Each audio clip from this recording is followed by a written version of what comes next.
Now, I've read many poems, and most of them are generally humorless. Even the greatest of them, like Wallace Stevens and Hart Crane, Walt Whitman, Robson Jeffers, Rilke, they all are great poets, but they don't really have a sense of humor. They'll have the occasional witty line here or there, but it's nothing. It's kind of a tee-hee kind of humor.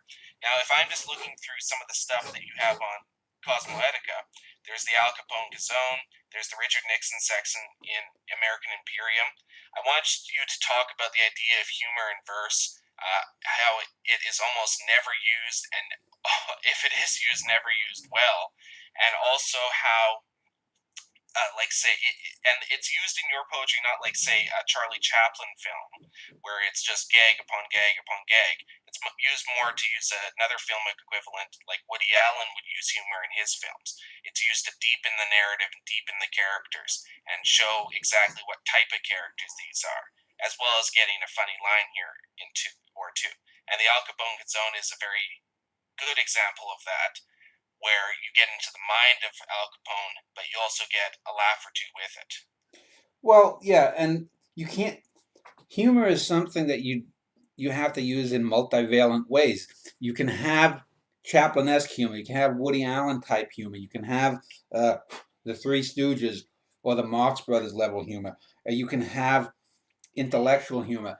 Um, you know, in the Al Capone zone, I mean, there you could say there's a humorous moment or two, but it's pretty much a dramatic representation going backwards in time from adulthood to childhood of the sociopathic tendencies or psychopathic tendencies of this human being. And there are some I'm not moments. positing that it is a satirical poem or anything. I'm talking about the humorous moments in it where you'll laugh out loud, just as in Richard Nixon, where he calls his mom and his mother as unable to even understand Richard Nixon for Richard Nixon. Yeah, These are humorous moments that no other poet would put in their poems, and yeah. cannot, and even if they tried to, would not be able to do well. Well, yeah, and the Nixon moment where he calls his mother and his Richard Nixon. Well, this Yes. is an old trope that goes back to vaudeville. And since the time that, I mean, you could look at many Hollywood comedies from the 30s and 40s, and someone is calling on the phone, or you look at old sitcoms from the 50s or 60s on television. The whole thing of, oh, the caller is presuming whoever they're calling is going to know them, and then they have to explain who they are. And usually it might go on 3 or 4 beats. Richard Nixon, Richard Nixon, your son. Richard Nixon, your son, with Bob Nixon or whoever his father was. But uh, the reason that's used, and that's a good example. That's an old joke, but it becomes original as it's reused and repurposed, because you wouldn't expect it in what's otherwise a dramatic poem. You wouldn't expect it with such a dour and seemingly humorless and seemingly angst-ridden character as Richard Nixon. Yet, where does that darkness that was in Richard Nixon, that's so aptly portrayed in Oliver Stone's film, and what probably in The Man in Real Life, come from? It probably comes from the fact that he himself was, by all accounts, a very humorless individual. You'll see in Richard Nixon makes a couple of appearances in A Norwegian in the Family, and I really get to his character quite well in just a few pages.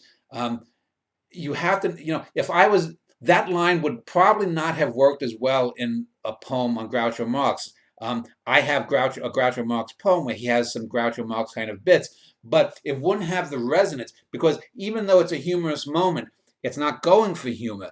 There's the anguish and loneliness that this person, that his mother presumably is beyond him. Maybe she's senile at the other end, you don't know, or maybe she just doesn't recognize his voice or whatnot. But at some level, you know that the Richard Nixon character in that poem is questioning whether his mother really knows him, and that's a very sad thing. And this is the kind of thing that gives you that little tweak, that little moment of characterization.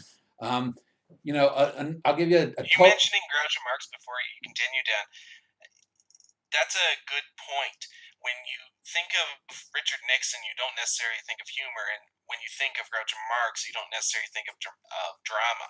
But in many of your poems, you'll use these characters, and you'll kind of invert the expectations by using dramatic tropes for, say, a comedic character, and comedic tropes for, say, a dramatic character. Now, usually it still fulfills a sort of drama, but at the same time, you would never think that in a Groucho Marx poem you would suddenly be talking about, say, the universe or other ideas related to that. Whereas most poets, if they take a Groucho Marx piece, they would just be quoting various lines he has from, say, Day at the Races, or what, duck soup and other things, and making it so obvious and redundant to that character. I'll give you an example of two other types of humor. I have my poem on Rene Magritte. I think it's Magritte nude reclining or something. Yeah, it takes off from the Wallace Stevens poem. Yeah, and not only that, but what I do is the humor is that I take out all the punctuation and I string it along the bottom, and so you get a very Magritte-like effect. And there's a lot of humor in it. And there's probably other poems that I could I have one about property is theft, it's called, which is a quote from Proudhon. One of the best examples of an odd kind of humor I have is in a poem that I just recently put online as a poem video a couple of weeks ago, which is an old poem that goes back 20 some years, called the Mario Calcasi of the Mind, which is playing off of Lawrence Ferlinghetti's The Coney Island of the Mind. But mine is a much better poem than Ferlinghetti's. Ferlinghetti's is a famous poem and it has some moments, but the Mario Calcasi character is based upon a kid that I went to school with, actually called Mario Calcasi, and he was a great kid. I liked him. He was a kid who got left back a year, so he was a year older than most of us, and he was this big muscle bound kid, and he was like, hey, and so I have him in the poem once or twice actually speaking, and he's really comes off as really stupid. But the humor in the poem isn't so much making fun of the Mario Calcasi character, because he likes to go both up and down, just like the Ferris wheel, up and down, up and down, up and down. He likes to go both up and down. The humor is much more existential humor. So here I have a character that, if we just looked at what little we can discern of the character dramatically in the poem, this is, a working class dummy. But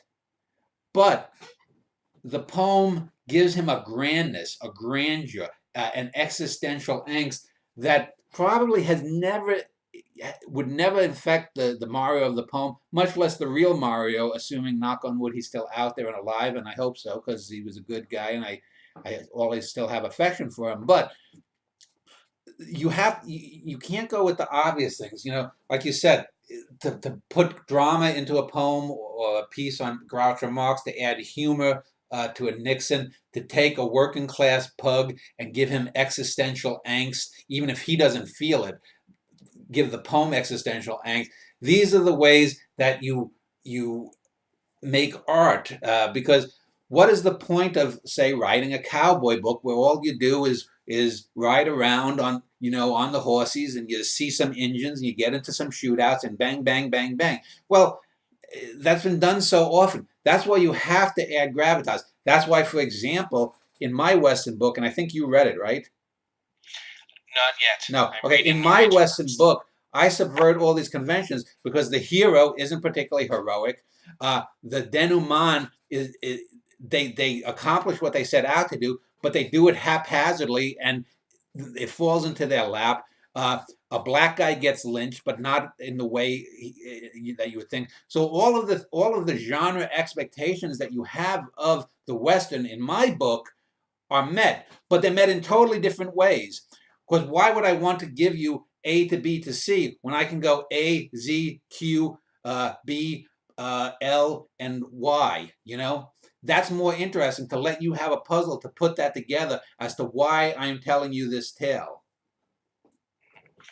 The lone poet actually that I've read, and I'm just looking upon Cosmoetica right now, is Don Moss, who has some witty poems and humor used in his verse. But several of the published, even the great ones, don't seem to be able to do it as well.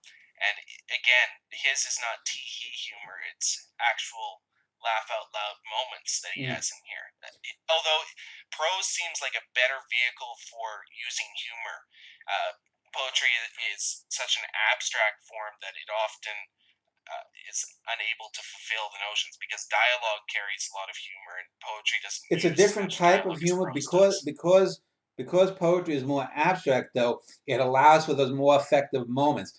No matter, I probably could not have gotten away with the Nixon moment with the phone if in my Norwegian in the family scenes where Nixon appears. And Nixon appears in the spy book I'm having because the spy character comes across some of more secret tapes of Nixon, and we hear Nixon railing against Jews and this and that and everything.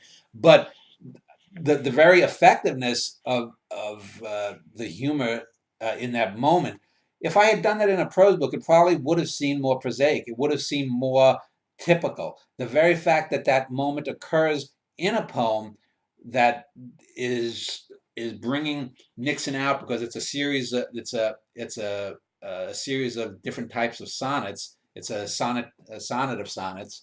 Um, that there it is effective in great part because of it being deployed within a poem that isn't necessarily a humorous poem.